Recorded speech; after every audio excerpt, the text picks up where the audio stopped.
Hello everyone, welcome back to Biswajit tutorial and geography. Biswajit tutorial এবং জিওগ্রাফিতে তোমাদের আরও একবার স্বাগত জানাই।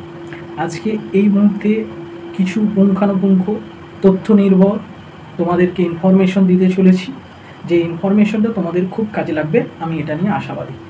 দেখো, তোমরা এসএলএসটি ফর্ম ফিল আপ করেছিলে, সেই ফর্ম ফিল আপের পরিপ্রেক্ষিতে প্রভিশনাল অ্যাডমিট কার্ডও চলে এসছে। তোমরা অনেকে ডাউনলোড করেও ফেলেছো। এবার অনেকের ডাউনলোড করতে সমস্যা হয়েছে বা ডাউনলোড করতে পারেনি। কেন পারেনি তার কারণটা সেইখানে দেওয়া রয়েছে। কেউ হয়তো ওই মিডিয়াম অফ ল্যাঙ্গুয়েজ ভুল করেছে, হ্যাঁ, মানে মেজর কিছু ভুল করে বসেছে, সেই ভুলগুলোর জন্য তাদের কিন্তু প্রভিশনাল অ্যাডমিট কার্ড আসেনি। এখন তারা কি করবে প্রথমে বলবো। তারা অবশ্যই তাদের কাছে একটা দ্বারই খোলা আছে, সেই দ্বারটা হচ্ছে হয় মেল করা কমিশনের, স্কুল সার্ভিস কমিশনের যে সেন্ট্রাল স্কুল সার্ভিস কমিশনের দপ্তর আছে সেখানে মেল করা। এবার মেলে দেখো উত্তর পাওয়া খুব মুশকিল, আর হেল্প ডেস্ক নাম্বার তো খুব বিজি, পাওয়াই যাচ্ছে না। তাহলে তোমাদেরকে পরীক্ষাটা দিতে হবে, পরীক্ষা দিয়ে চাকরি পেতে হবে।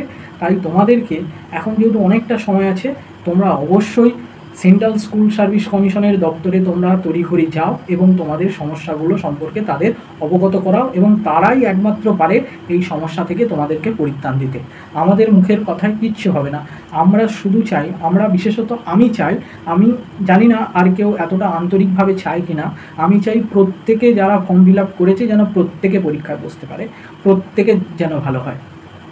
আমি তোমাদের সেই শুভাকাঙ্ক্ষী এক বন্ধু ধরে নাও। এবার তোমাদের দেখো সমস্যাগুলো রয়েছে, সেই সমস্যাগুলোকে আমি একে একে তুলে ধরবো এবং সেই সমস্যার পরিপ্রেক্ষিতে কি কি পদক্ষেপ নেওয়া যেতে পারে সেইগুলো তুলে ধরবো। কারণ প্রভিশনাল অ্যাডমিট কার্ড সংক্রান্ত ভিডিও আমি করেছি, যেখানে ডাউনলোড করা যাচ্ছে এই সম্বন্ধীয় কথাবার্তা বলেছি। সেখানে অনেক কোশ্চেন এসেছে আমার কমেন্ট সেকশানে, যে স্যার, একটা অন্যতম কোশ্চেন হচ্ছে, স্যার আমি এডিট করতে গেছি, দ্বিতীয়বার আমি ফটো দিয়েছি কিন্তু সিগনেচার দেওয়া হয়নি, বা হয়তো যেই ছবিটা চয়েস করতে চেয়েছিল, যেটা ফটো উইথ সিগনেচার একটা ছবি সে আগে থেকে ক্রপ করে রেখেছিল, সেটা চুজ করতে গেছে অন্য একটা করে ফেলেছে।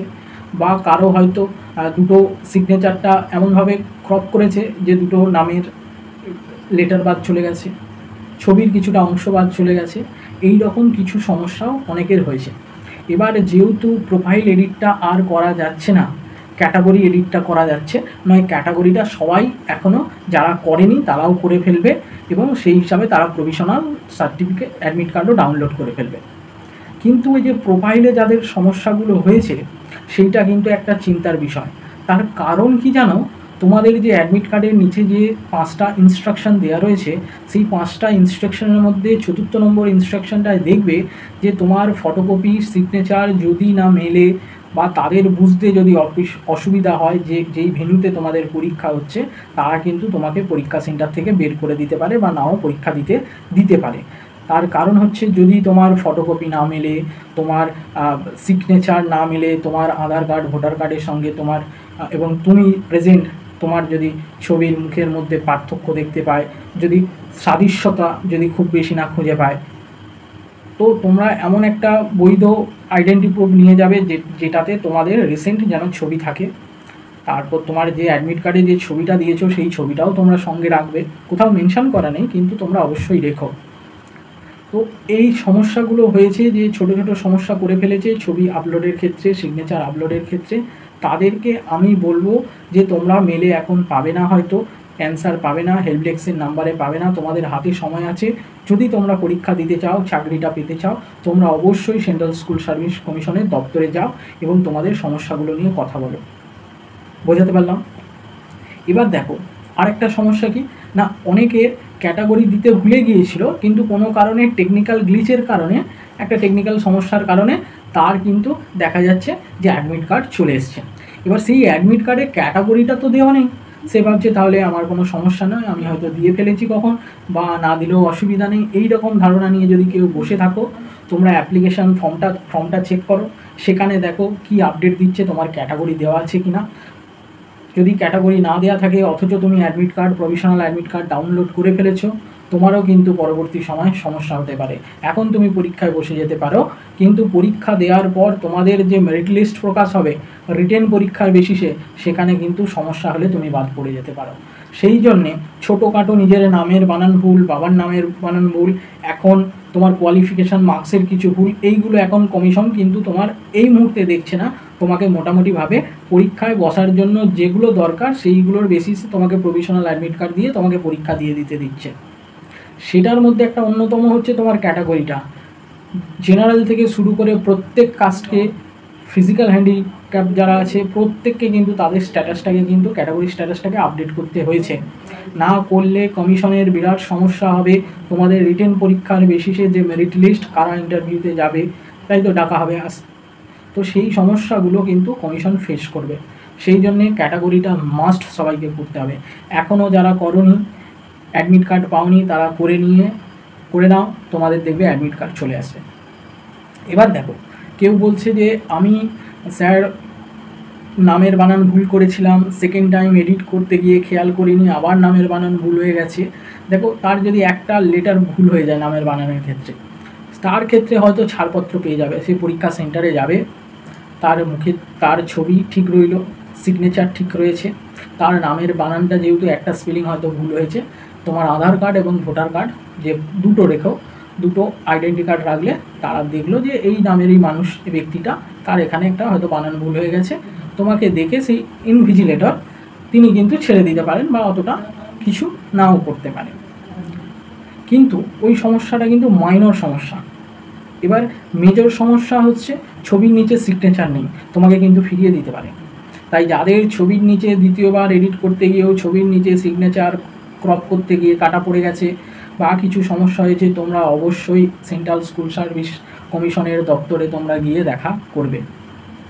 কেন আমি এতটা জোর দিয়ে বলছি কেন? কারণ আমি চাই যে তোমাদের পরবর্তী ক্ষেত্রে যেন না কোনো সমস্যা সম্মুখীন হতে।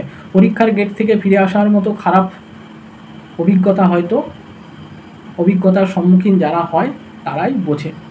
যারা টাইমে লেট করে যায় আর গেট খোলে না, 1 মিনিট, 5 মিনিট, 10 মিনিটের জন্য হয়তো গেট লক হয়ে গেল, সেখান থেকে ফিরে আসা কতটা মন খারাপ হয়। তাই তোমরা অবশ্যই সময় হাতে নিয়ে, ট্রাফিকে জ্যাম হতে পারে, রাস্তা খারাপ হতে পারে, সেদিন বৃষ্টি হতে পারে, তোমাদের যেহেতু খুব কাছাকাছি লোকেশান পড়েছে, এক একজনের তো বাড়ির সামনেই, মানে এপারে বাড়ি ওপারে স্কুল এরকম জায়গাতেও পড়েছে, তাদের নিশ্চয়ই অসুবিধা হবে না। কিন্তু যাদেরও একটু দূর দূরান্তে হয়তো পড়েছে, তারা কিন্তু খুব সময় নিয়ে সাবধানে যেও। আচ্ছা, মানে তোমাদের সার্বিক সমস্যা নিয়ে কথা বলবো। আর দেখো, কেন আমি কথাটা বলছিলাম তোমাদের যে টিগনেচারের বিষয়গুলো নিয়ে, তোমরা এই ইনস্ট্রাকশনের অ্যাডমিটের তলায় 4 নম্বর পয়েন্টটা দেখবে, ওখানে লেখা রয়েছে ফটোকপির সাথে যদি মিসম্যাচ হয় বা তোমার সিগনেচারের সঙ্গে তোমার অ্যাটেন্ডেন্স সিটের যে সিগনেচার যদি মিসম্যাচ হয়, হ্যাঁ, সেক্ষেত্রে তোমার পরীক্ষা ক্যান্সেল হতে পারে, মানে তোমার ক্যান্সেল করতে পারে। তারপর ধরো যখন তুমি গেটে ঢুকবে তখন দেখলো তোমার সিগনেচার নেই, ফটো আছে, আইডেন্টি কার্ড আছে, সব আছে, সিগনেচার নেই। সেই ইনস্টিটিউশনে বা সেই ভেন্যুর যারা দায়িত্বপ্রাপ্ত আধিকারিক থাকবেন, পুলিশের কর্মীরা থাকবেন, তারা কিন্তু তোমাকে নাও ঢুকতে দিতে পারে। তারা হয়তো সেন্টার বিশেষে কিন্তু এই ধরনের কিছুটা পার্থক্য দেওয়া যাবে। কাঠিন্যের যে পার্থক্য, প্রবেশের ব্যাপারে যে কাঠিন্য থাকে, সেখানে কিন্তু সেন্টার বিশেষে দেখা যেতে পারে। তাই সর্বতোভাবে সব কিছু সঠিক হওয়াটা প্রয়োজন। সেই সঠিক হওয়ার জন্য তোমাদেরকে এখনও সময় আছে। 7ই সেপ্টেম্বর, 14ই সেপ্টেম্বর পরীক্ষা, তার আগে অনেকগুলো দিন, 15-20টা দিন। তোমরা অবশ্যই, যাদের ভুল হয়েছে, একদম নিখুঁত সঠিক হয়নি, তোমরা একবার স্কুল সার্ভিস কমিশনের হেল্প ডেস্কেই হোক আর সরাসরি যেই হোক, তোমরা কিন্তু যোগাযোগ করে নিও। আর দেখো, আরেকটা সমস্যা নিয়ে বলছি। দেখো, ইডাব্লিউএস যখন ক্যাটাগরি আপডেটের ক্ষেত্রে দেখবে তোমাদের প্রথমে যে তোমার ক্যাটাগরি সিলেকশান দিয়েছিল, আর পরে যে সার্টিফিকেট নাম্বারের যে অপশানটা দিচ্ছিল সেটা ইডাব্লিউএসে দিচ্ছিল না। দিনের পর থেকে দিতে শুরু করেছে, মানে আপডেট করেছে, এবং যা অপশানটা এসছে সেখানে মাথায় লিখে দিয়েছে যে কেবলমাত্র ওবিসিদের জন্য ক্যাটাগরিটা বা এই সার্টিফিকেট নম্বরটা ম্যান্ডেটরি না। তার মানে বলতে চাইছে যে বাকিদের দাও, তাই তো? এবার অনেকে প্রথম দিকে কি করেছে, দেখেছে যে ইডাব্লিউএস এর অপশান চাইছে না, সার্টিফিকেট নম্বরের অপশান দিচ্ছে না, তাহলে মনে হচ্ছে অর্থনৈতিক বছর অনুযায়ী ইডাব্লিউএস হয়তো চাইছে। অনেকে ক্যাটাগরিটা সিলেক্ট করে সাবমিট করে ফেলেছে, এরকম করেছে অনেকে। এবার দেখো, আবার অনেককে ওই হেল্প ডেস্ক থেকে বলেছে যে লাস্ট ডেট, ফর্ম ফিল আপের লাস্ট ডেট এবং তোমাদের হচ্ছে ওই 12 তারিখ যে এডিটের লাস্ট ডেট ছিল ওর মধ্যে যদি যাদের সার্টিফিকেট EWS ইস্যু হয়ে গেছে তাদেরও চলবে, তাদেরকেও নেওয়া হচ্ছে। আবার অনেকে সেই জায়গায় ভয়ে জেনারেলি করে রেখেছে, যেহেতু একটা গ্যাজেটে লেখা ছিল যে লাস্ট ডেটের আগে পর্যন্ত কিন্তু তোমার ইস্যু হওয়া থাকা দরকার। এবার যাদের লাস্ট ডেটের 21শে জুলাইয়ের আগে ইস্যু হয়ে গিয়েছিল তারা তো সেফ জোনে রইল, তাদের কোনো চিন্তা নেই। কিন্তু তারপরে যারা EWS করেছিল তাদের কিন্তু একটা চিন্তার বিষয় আছে। এখন কমিশন কি করছে না করছে, কখন কি প্রকাশ করছে না করছে, তো সেটা মনে হচ্ছে হেল্প ডেস্কের লোকেরাও চমকিত হয়ে পড়ছে। তো ফলত হেল্প ডেস্কে যারা তোমাদেরকে যে কথাগুলো বলছে সেইগুলো পরবর্তী সময়ে কমিশন গ্রাহ্য করবে কি না সেটার মধ্যে কিন্তু মানে দু জায়গার কথার মধ্যে কিন্তু কোথাও ভিন্নধর্মী কথা হয়ে যেতে পারে, তখন কিন্তু তোমাকে কথা নাও শুনতে পারে।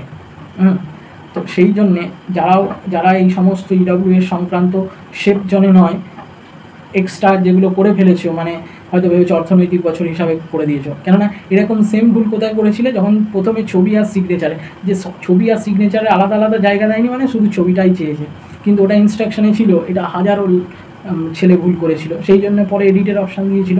তেমনই এখানেও যদি যারা ভুল করেছো তাদেরকে অবশ্যই বলবো তোমাদের ভালোর জন্যে এখন তোমরা পরীক্ষায় বসে পড়বে ক্যাটাগরি দেওয়া নেই বলে, কিন্তু পরে যখন তোমার ওই দেখা গেল যে EWSটা যেটা হচ্ছে কেউ ভেবে করেছে যে সমগ্র অর্থনৈতিক বছরের, কিন্তু সে হয়তো পাশ করলো পরীক্ষায় আর সে গেল হচ্ছে তোমার ভেরিফিকেশানে, ওই ক্যাটাগরিতেই তার লিস্ট বেরিয়েছে, সেখানে যেয়ে দেখলো তাকে ক্যান্সেল করে দিল, দেখা গেল, কিন্তু বিপদে পড়ে যাবে। তাই যা সমস্যা করে ফেলেছো, যাদের একদম সব কিছু নিখুঁত রয়েছে তাদের তো কোনো চিন্তা নেই, যাদের কোথাও মনের মধ্যে শঙ্কা বা ভয় আছে, কিছু জিজ্ঞাসা আছে, তারা অবশ্যই এই পরীক্ষার আগে পরীক্ষায় বসার আগে যে এই গ্যাপটায় গিয়ে তোমরা কিন্তু সেইগুলো তোমাদের সমস্যাগুলো জানিও।